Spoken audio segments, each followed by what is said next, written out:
Humanity is being attacked in full spectrum dominance. Today we are going to shift gears and discuss why our health is seriously at risk. You came here for the truth, so let me unveil that for you. I have been discussing the Greece issue among others recently quite a bit, so I just want to switch gears for today and discuss the health topic. I do sprinkle this type of data occasionally, and this is obviously very important. I want to make this video as quick as possible, but I do have a very large amount of data to get to, but I'm just going to go into it right away, mention a few details, and then we'll move on with it.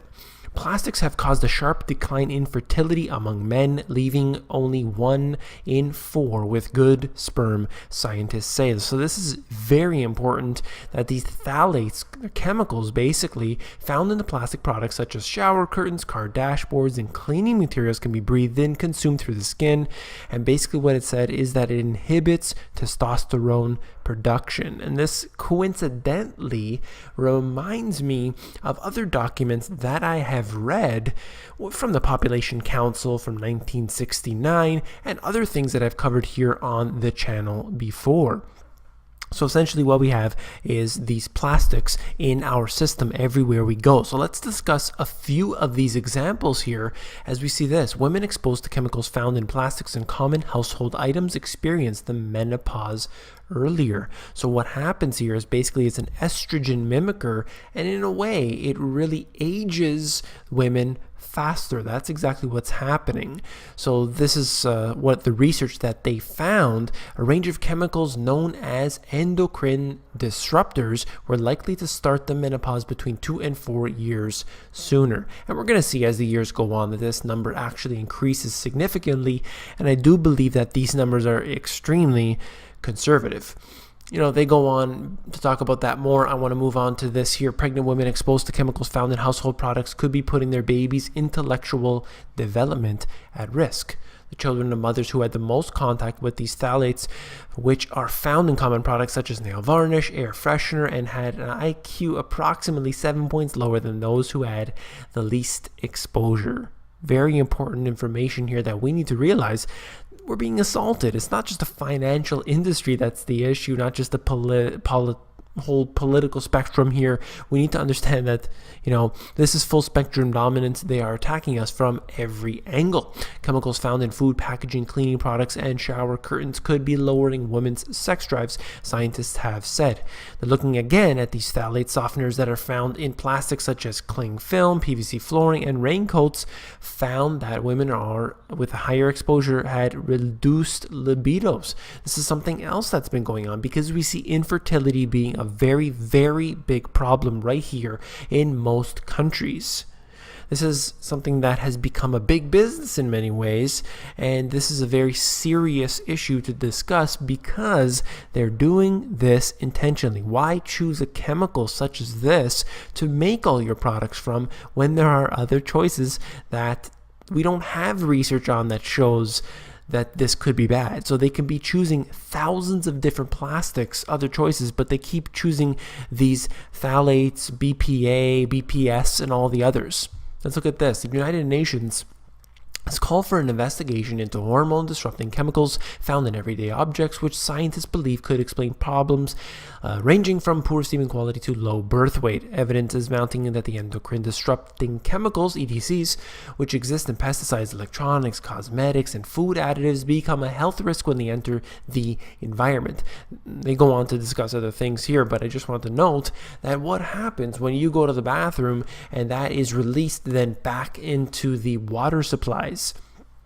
Obviously, we have shown on the channel before that they aren't filtered out, and this ends up back into the drinking water supply, so it is then reabsorbed. I've showed you here just as an example. You can type the name of your city, and then you can have the water reports that I've shown here before. I typed in Toronto, and then we would see the different water reports, how they analyzed the water supply, the drinking water supply after it came through the tap, and they found every single type of pharmaceutical drug. They found the painkillers. They found the Prozac type drugs, which are the the SSRIs. We found basically every different type of drug, and that means that they're not being filtered out, and this is not being taken seriously because all of these endocrine disrupting chemicals are found within our drinking water supply. I personally wrote a free ebook about this because I had so many questions and I knew all the facts. So I wrote a free ebook on fluoride. I also have 2 other free ebooks, and you can check this out at themoneygps.com/free ebooks. And it's always in the description below as well. In a 12-week study on male rats, there was a clear indication of reduced fertility as well as reduced testosterone caused by the ingestion of fluoride. The 2006 National Research Council report indicates high concentrations of fluoride have adverse effects on reproduction and may decrease fertility. So if it's not from one angle, it's from another. What they're putting into the water supply is in fact a danger to us in many, many ways. Let's move on here. Let's look at this. For the first time ever, scientists have linked prescription drugs that affect the central nervous system to an increased risk of committing homicides. Right here, the European researchers found that the people who were taking this class of tranquilizers were more likely to kill someone than who were not taking the drugs. And we see all of the mass shootings that occur. As far as I'm aware, in every single case, there have been these SSRI type drugs.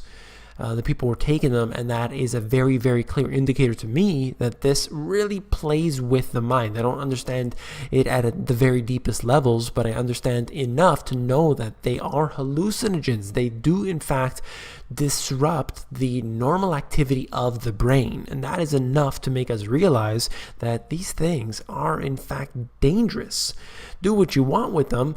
I'm not really in the medical whole spectrum here, but I realize that they are dangerous in fact. Then what happens is that individual, as I said, they go to the bathroom and then it ends up in the drinking water supply. So maybe you're not even taking them yourself, but if you drink from the municipal water supply, you are getting a dosage. That goes for your children, that goes for your cooking water, that goes for the showers and the taps and everything. It is all interconnected.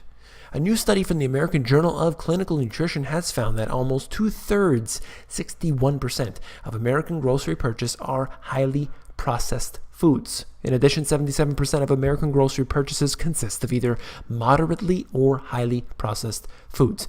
These are the type of foods that will disrupt you regardless of everything else. We're looking at basically a destruction of the health of not just Americans, everybody in the West, and even in the developed nations. This really is something that should be seen as an attack on the public. This isn't really food, although they do call it processed food. It isn't really truly food. It's food-like substances.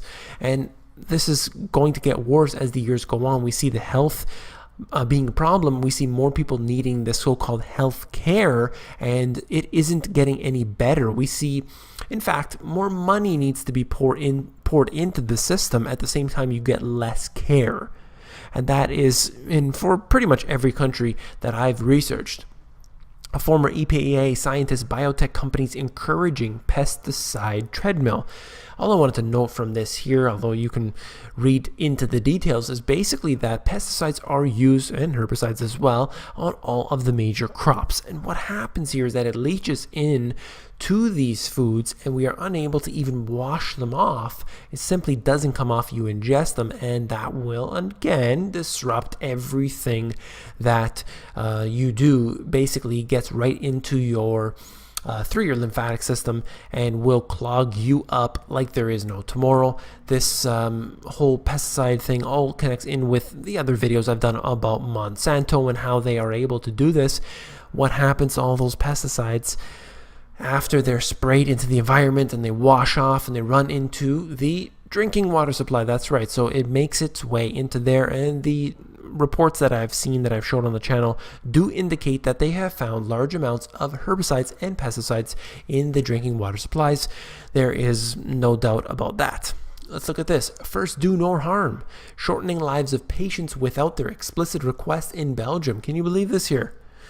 The Journal of Medical Ethics actually did this. You can read the whole thing for yourself, but it is very long, and what I would just want to note is right here in the abstract.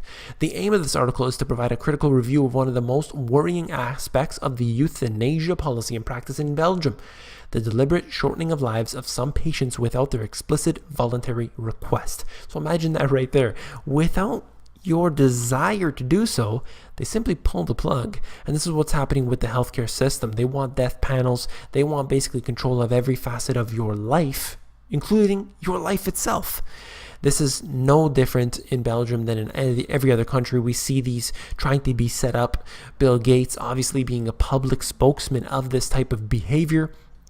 I believe it is up to the individual to decide, not the state, no matter what side of the fence you are on.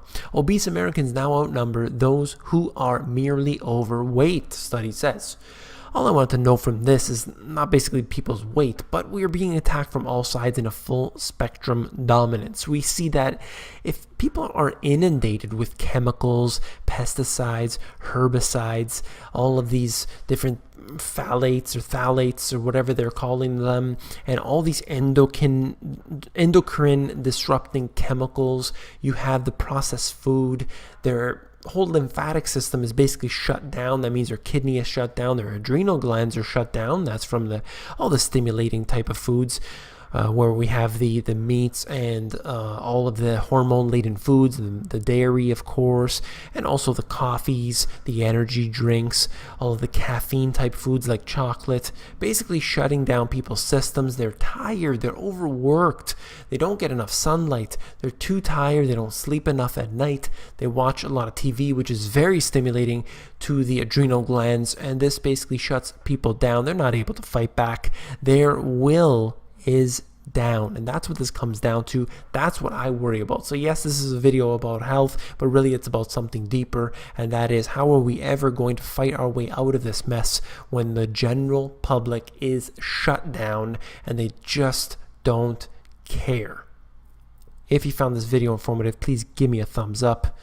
And, this is not something I like to discuss often, but I do like to occasionally bring this information up because I know that it is serious. I collect it over a month or 2 or 3 months, and then I basically bring all those videos together. I would like you to know that I do appreciate all of your comments and your concerns, everything that you bring to me, whether it's through the comment system of YouTube or whether that's directly to my email address, david@themoneygps.com. Once again, I'll just say that if you want the free ebooks, that's themoneygps.com/free ebooks. Those are there for you guys, and you read them up and enjoy, pass them around, do whatever have you. I always get emails all the time about people asking, can I use your work in my videos and my books and my website or whatever? Don't even ask for permission, just go ahead and use it. As long as it's not my book, The Money GPS, feel free to use any of my videos at all, of my free ebooks. Just use them as you wish. Go ahead, please share the information. I don't mind at all.